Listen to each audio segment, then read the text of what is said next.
지난 주말 광화문 광장은 대한민국 민주공화국을 재건하려는 시민들의 촛불로 넘쳐났습니다. 이번 촛불 시위를 단순히 집회라고 부르는 것은 적절치 않아 보입니다. 국민들은 박근혜 대통령이 물러날 때까지 촛불을 들겠다고 합니다. 이번 촛불 시위는 세대와 지역, 이념과 정당을 넘어서 박근혜, 최순실 일당에 의해 유린당한 헌정 질서를 바로 세우고 무너진 대한민국을 바로 세우는 2016 시민혁명으로 역사에 기록될 것입니다. 제가 느낀 것은 민심을 제대로 읽지 못하면 대통령은 물론이고 기성 정치권도 청산 대상이 될 수 있다는 두려운 마음까지 들었습니다. 민심을 더 크게, 더 깊게, 더 넓게 봐야겠다는 생각이 들었습니다. 지금 광장의 촛불은 박근혜 대통령의 퇴진은 물론이고 시대의 전환을 요구하고 있습니다. 국민들은 국가 권력을 동원해서 부정부패를 일삼는 세력, 세월호 참사 이후에도 바뀌지 않는 국가, 열심히 땀 흘려 노력해도 성공할 수 없는 나라에 분노하고 있습니다. 이제 박근혜 대통령은 우리의 대통령이 아니라고 거부하고 있습니다. 대통령께 묻습니다. 세월호 7시간 대통령의 행적에 대해서 궁금합니다. 청와대 내에서 굿도 하지 않았고 비선 실세도 만나지 않았고 성형시술도 하지 않았다면 도대체 무엇을 했는지 왜 확실하게 말씀은 안 해주십니까?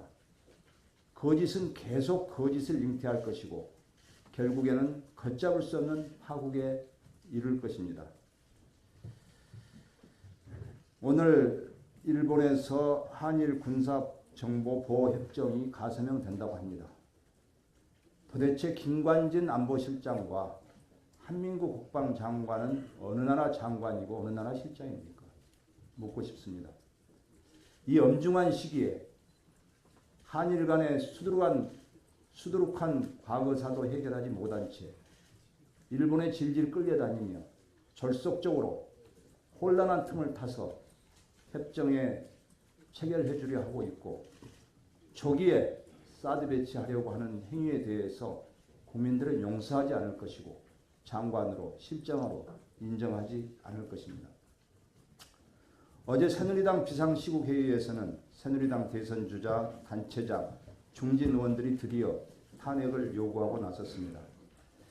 집권 여당 새누리당도 탄핵에 나선 지금 여야는 질서 있는 대통령의 퇴진을 추진해야 합니다. 질서 있는 퇴진이란 대통령이 탈당하고 여야 대표가 만나서 총리를 임명해 국정 공백을 막는 것입니다. 또 이번 주 헌정사상 최초로 현직 대통령의 검찰 조사가 시작되겠지만 검찰의 철저한 수사 역시 질서 있는 퇴진의 한 축임을 잊어서는 안 됩니다. 만약 이번 주 검찰 조사를 받는 상황에서 대통령의 퇴진 입장 표명이 없다면 최순실, 안종범이 이번 주에 기소되면 이들의 공소장 내용 그리고 이번 주 대통령의 조사 진술 내용을 확인하여 그것이 탄핵 소추의 발의 요건에 해당된다면 저는 탄핵을 발의해야 맞다고 시작합니다. 이제 탄핵은 국회에서 선택의 문제가 아니라 국회의 의무라고 생각합니다. 유불리를 따질 때도 아니라고 생각합니다. 만약 국회가 탄핵을 발의하지 않으면 그때는 국민이 국회를 탄핵할 것입니다. 우리는 미국 대선 결과를 접하며 변화를 향한 열망이 얼마나 크고 무서운 것인가를 확인했습니다. 저는 우리 국민의당도 더 분발해야 되겠다는 생각을 하고 있습니다. 당의 이익보다 국민의 이익을 앞세우고 권력보다 민심을 앞세우는 정치를 통해서 도도한 민심의 파도를 함께 넘어가야 합니다. 2016 시민혁명의 중심에 국민의당이 국민들과 함께 했다는 역사를 남겼으면 합니다. 광고 말씀 하나 드리겠습니다.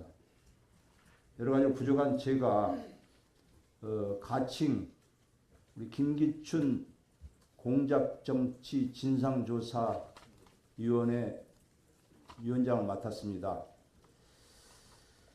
이 회의 직후에 우리 당 대표실에서 1차 회의를 우리 율사 출신 해당 위원님들과 또 관심 있는 의원님들과 함께 회의를 열겠습니다. 언론에서도 많이 관심을 가져주시기 바랍니다. 이상입니다.